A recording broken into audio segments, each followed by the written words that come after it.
Salam Skapsa bisa. Santun menuju prestasi dalam kompetensi. Oke, pelajar Skapsa, ada mata pelajaran Pendidikan Agama Katolik dan Budi Pekerti, kelas 10 semester 1. Hari ini kita akan membahas materi mengembangkan karunia Allah. Untuk itu, mari kita simak materi berikut ini. Baik, selamat pagi anak-anakku sekalian yang terkasih.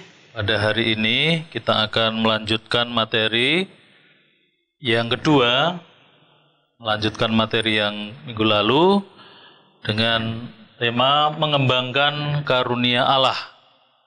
Pada minggu lalu kita sudah diajak untuk menyadari bahwa kita semua adalah pribadi yang unik dan kita akan mengajak anak-anak semua untuk bagaimana mengembangkan karunia Allah itu. Nah, tujuan pembelajaran adalah sebagai berikut. Mulai kegiatan pembelajaran problem-based learning dengan diskusi, tanya jawab, penugasan, presentasi, dan ceramah. Setelah ini dapat memahami diri yang memiliki kemampuan dan keterbatasannya dan juga melakukan aktivitas, saya menulis, refleksi, dan menuliskan doa yang berkaitan dengan kemampuan dan keterbatasannya, sehingga dapat bersyukur kepada Allah atas keberadaan dirinya dengan segala kemampuan dan keterbatasannya. Kemudian materi pembelajaran, kenyataan, kelebihan, dan kekurangan diri, kisah inspiratif Lena Maria Klingvold, perumpamaan tentang talenta dari Injil Matius bab 25 ayat 14 sampai dengan 30, usaha mengembangkan kemampuan dan mensyukuri keterbatasan, dan menyusun doa syukur atas kemampuan dan kelemahan yang dianugerahkan Allah. Mari sebelum kita melanjutkan pembelajaran ini, kita hening sejenak. Kita akan mohon berkat Tuhan agar Tuhan hadir dalam pembelajaran ini. Kita akan berdoa pembukaan, doa tanggung jawab. Mari kita hening sejenak. Dalam nama Bapa dan Putra dan Roh Kudus, amin.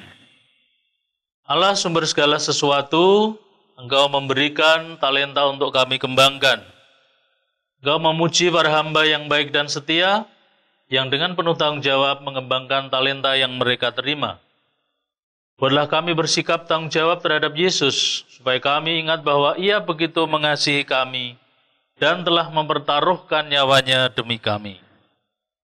Sehingga kami selalu penuh tanggung jawab terhadap panggilan kami sebagai orang beriman. Bantulah kami supaya terus berusaha menjadi orang beriman, yang dewasa dan sungguh terlibat dalam persekutuan jemaat, pewartaan, ibadah dan kesaksian, serta pelayanan kepada masyarakat. Buatlah kami bersikap bertanggung jawab terhadap diri kami sendiri, supaya kami tidak menyia-nyiakan karunia yang Kau berikan kepada kami. Buatlah kami bertanggung jawab terhadap sesama orang yang mendidik kami, supaya pelajaran hidup yang mereka berikan dengan penuh kesabaran tidak kami sia-siakan. Ya Bapa, bantulah kami, supaya selalu mensyukuri apa yang kami terima dan mempergunakan dengan sebaik-baiknya apa saja yang ada pada kami, demi Yesus Tuhan kami. Amin. Dalam nama Bapa dan Putra dan Roh Kudus. Amin. Anak-anakku sekalian yang terkasih, mari selanjutnya saya mengajak anak-anak semua untuk menyadari kekuatan dan keterbatasan kita. Ada sebuah kisah inspiratif Lena Maria Klingvold. Ini akan saya bacakan dan coba diamati gambarnya Lena Maria ini dengan kondisi fisik yang tidak sempurna. Sebuah kisah inspiratif yang dapat memotivasi diri kita agar tidak mudah menyerah dikarenakan keterbatasan yang ada pada diri kita. Lena Maria Klingvold terlahir di Stockholm, Swedia, tanpa memiliki kedua lengan dan dengan kaki kiri yang lebih kecil dari ukuran normal. Walaupun dengan kondisi fisik seperti itu, kini ia mampu meraih lebih banyak prestasi dibandingkan dengan orang yang pada umumnya berfisik normal. Orang tua Lena Maria sangat terkejut ketika mengetahui anak mereka terlahir tanpa tangan dan hanya memiliki satu kaki normal. Tapi mereka tidaklah kecewa dan berputus asa. Mereka yakin bahwa anak mereka itu berhak melakukan apapun. Mereka membesarkannya dengan penuh kebanggaan dan kasih sayang. Mereka tidak malu untuk memperkenalkan anak mereka ke lingkungan tempat tinggal dan teman-teman mereka. Banyak kerabat yang salut kepada keteguhan dan kegigihan mereka, bahkan memberikan semangat serta dukungan bagi mereka. Hal ini yang menjadikan Lena Maria tumbuh menjadi sosok yang mandiri, penuh keyakinan dan kepercayaan diri. Walaupun tak memiliki kedua tangan, Lena Maria belajar renang ketika umurnya masih 3 tahun. Pada usia 18 tahun, ia meraih juara di kejuaraan olahraga nasional Swedia di cabang renang dan menempatkannya sebagai salah satu atlet renang nasional Swedia. Banyak kompetisi renang yang telah diikutinya, salah satunya kejuaraan Paralimpik Nasional di Seoul, Korea Selatan. Saat ini Lena telah berhenti menjadi atlet nasional dan memulai karirnya di bidang seni. Ia mendapatkan beasiswa dari pemerintah Swedia untuk melanjutkan pendidikannya di The Royal University College of Music. Saat ini ia telah mengadakan berbagai konser di Moskow, Latvia, Jerman, USA, Hong Kong, Thailand, Korea, Singapura, Malaysia, dan Taiwan. Ia juga telah membuat beberapa album lagu yang diproduksi oleh Universal Music Jepang. Selain berprestasi di bidang tarik suara, Lena Maria juga sangat berbakat dalam melukis. Ia melukis menggunakan mulut dan kakinya. Pada tahun 1996, Lena Maria meluncurkan sebuah buku yang mengisahkan tentang hidupnya yang berjudul Footnotes. Saat ini buku tersebut telah diterjemahkan dalam bahasa Norwegia, Finlandia, Polandia, Jerman, Perancis, Jepang, Thailand, Korea, Mandarin, Rusia, dan Inggris. I prefer to rejoice what I can, do not mourn what can. Kata-kata dari Lena Maria, saya lebih memilih untuk bersyukur atas apa yang dapat saya lakukan, daripada kecewa atas apa yang tak dapat saya lakukan. Anak-anak sekalian, coba hening jenak, renungkanlah sejenak. Bagaimana kesanmu semua tentang Lena Maria? Silakan direnungkan sebentar. Saya yakin masing-masing punya kesan tentang Lena Maria yang luar biasa ini. Sekarang saya akan mengajak anak-anak semua untuk mendalami materi hari ini. Pada dasarnya, setiap manusia dianugerahi oleh Tuhan dengan berbagai kemampuan, walaupun dengan kadar yang berbeda antara satu dengan yang lainnya. Orang yang pandai dalam pelajaran matematika dan IPA belum tentu terampil dalam olahraga. Orang yang pandai dalam pelajaran IPA belum tentu pandai bersosialisasi dengan temannya. Tidak ada orang yang pandai dan terampil dalam segala hal. Kenyataan semacam ini hendaknya menyadarkan setiap orang bahwa manusia sekaligus memiliki kemampuan dan keterbatasan. Maka tugas setiap orang adalah menemukan apa yang menjadi kemampuannya serta menyadari keterbatasannya. Sikap yang bijaksana dalam menghadapi kemampuan dan keterbatasan antara lain, menyadari bahwa kemampuan adalah sebagai anugerah dari Tuhan. Tidak sombong dan takabur. Kemampuan harus ditingkatkan agar semakin berkembang dan menjadi andalan hidup. Keterbatasan tidak menjadikan diri minder, harus disadari dan diatasi, agar tidak menjadi hambatan hidup. Selanjutnya, mentalitas yang perlu kita kembangkan. Yang pertama, mau bekerja keras. Kedua, mau belajar dari orang lain. Tidak mudah menyerah. Optimis. Mau mencoba dan menerima kegagalan sebagai cambuk untuk lebih maju. Selalu mengucap syukur dan memiliki hati yang bersukacita. Banyak orang yang sukses justru setelah ia menyadari keterbatasannya. Seperti nampak dalam kisah Lena Maria tadi. Banyak tokoh sukses dari keluarga miskin, misalnya Khairul Tanjung dan Jokowi, presiden kita saat ini.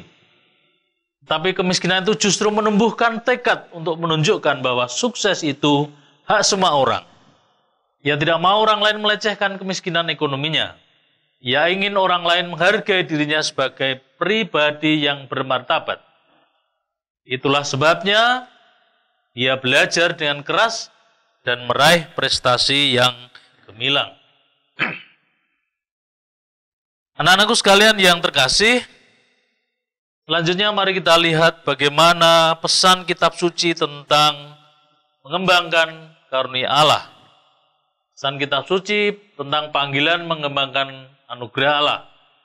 Mari anak-anakku sekalian yang membawa kitab suci, silakan boleh dibuka kitab suci dari Injil Matius bab 25 ayat 14 sampai dengan 30.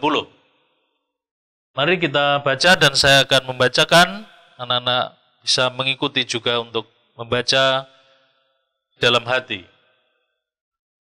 Perumpamaan tentang talenta.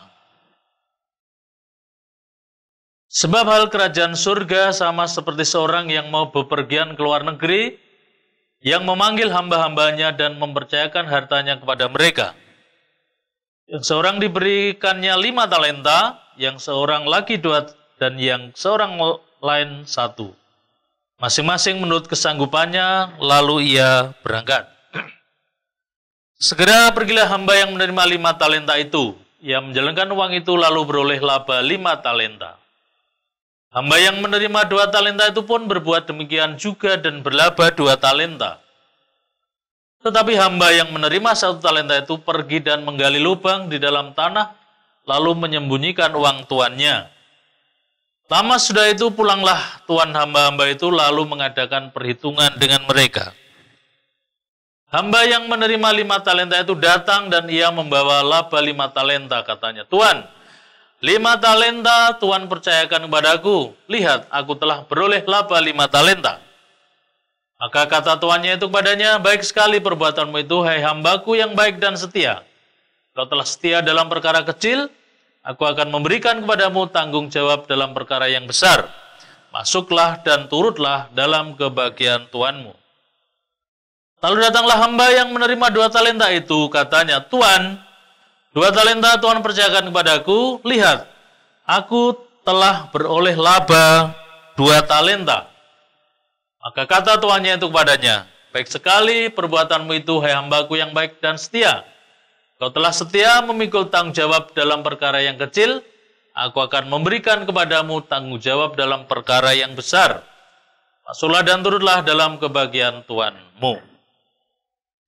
Kini datanglah juga hamba yang menerima 1 talenta itu dan berkata, Tuan, aku tahu bahwa Tuan adalah manusia yang kejam yang menuai di tempat di mana Tuan tidak menabur dan yang memungut dari tempat di mana Tuan tidak menanam.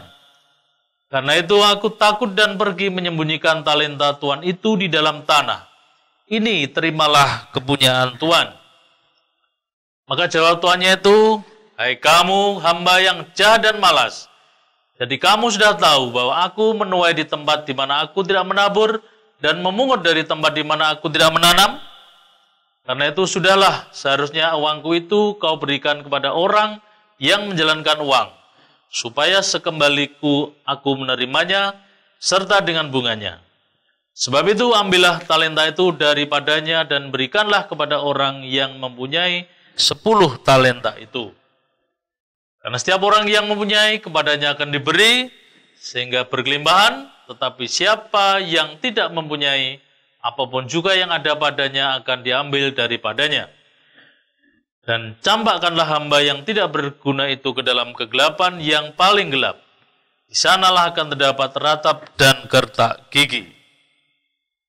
Anak-anakku sekalian yang terkasih, ada beberapa pertanyaan refleksi untuk pribadi. Yang pertama, ayat mana yang menarik bagimu?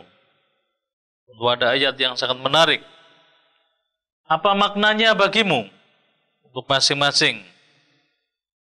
Bagaimana aplikasinya atau penerapannya dalam kehidupan sehari-hari? Apa rencana yang kamu bangun untuk mengembangkan talentamu?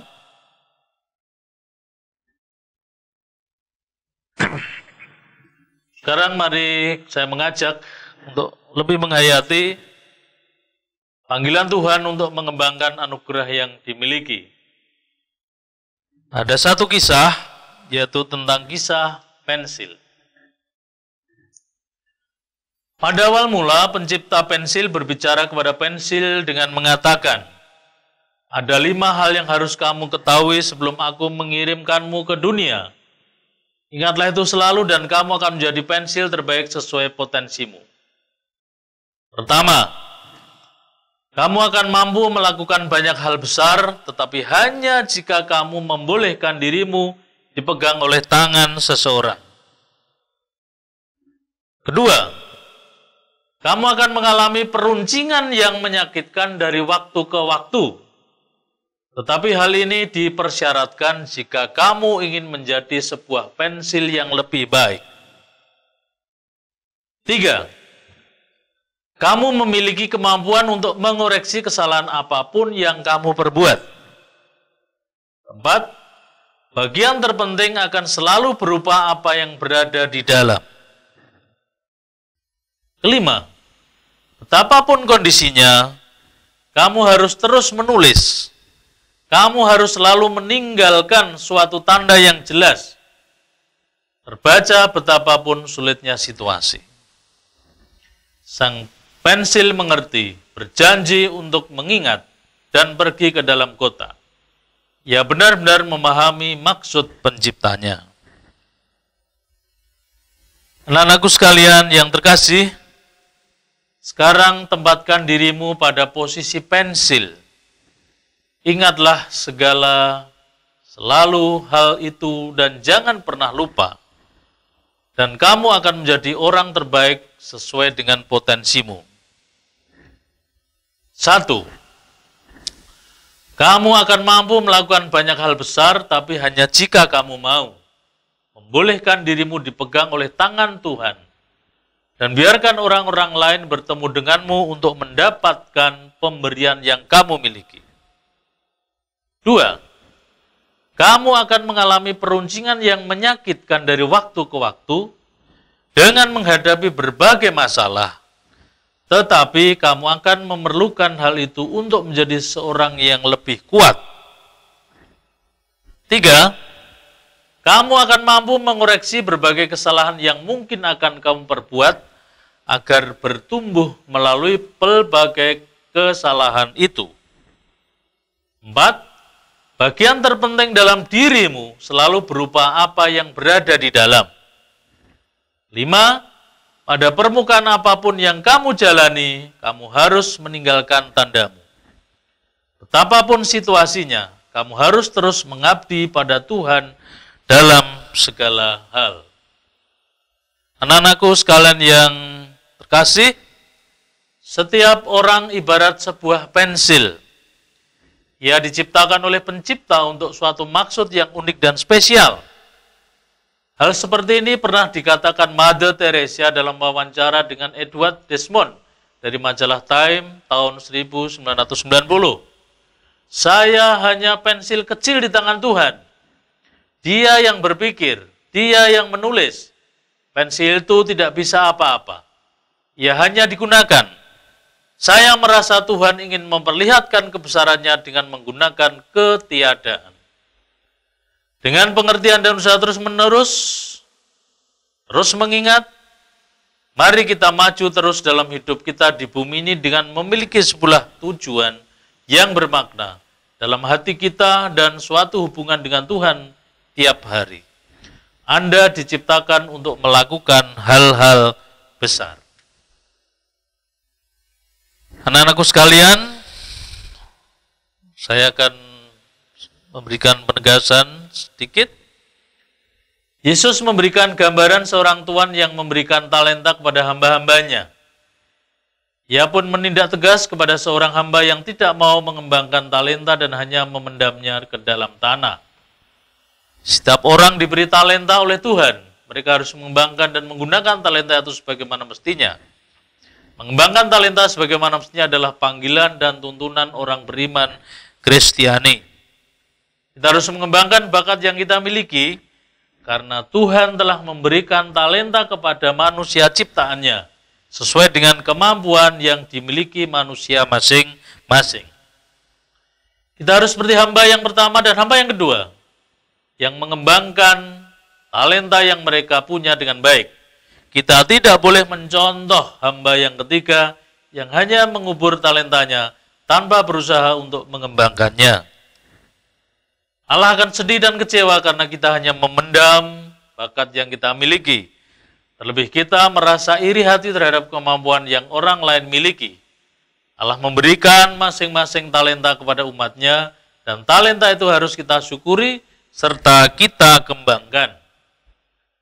Nah, anakku sekalian, demikian yang kita perdalam bersama, dan sebagai tanda syukur, mari kita kembali ning sejenak mengajak anak-anak semua syukur pada Tuhan, dan kita akhiri dengan doa penutup.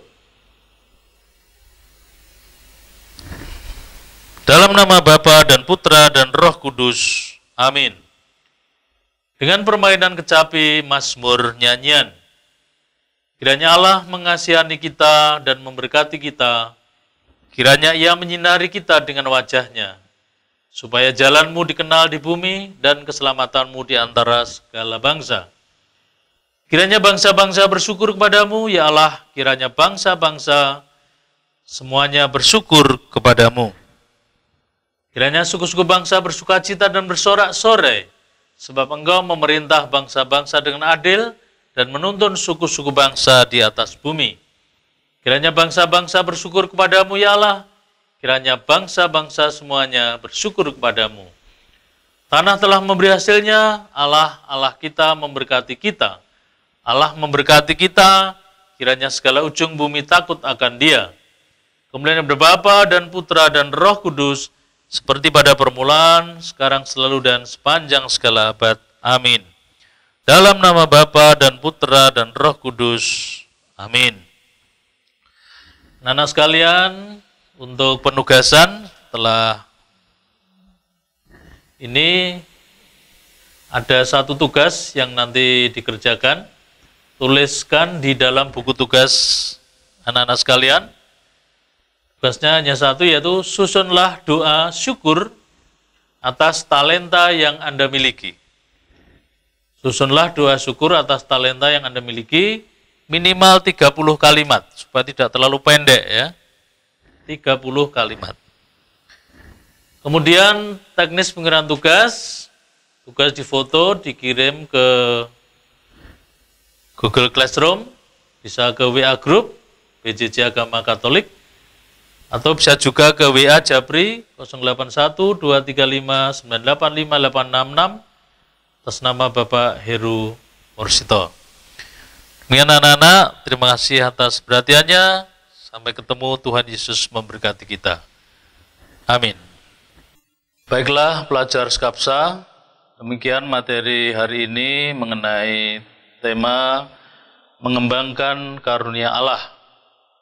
Untuk pengumpulan tugas melalui Google Classroom, jangan lupa like dan komen untuk mendukung program ini. Klik subscribe dan tekan tombol lonceng supaya tidak ketinggalan informasi. Dan share jika menurut kalian video ini bermanfaat untuk orang lain. Sampai jumpa di video kita selanjutnya. Salam Skapsa bisa. Sekolah berbudaya industri, berkarakter wirausaha, menjadi idola se-Kediri Raya.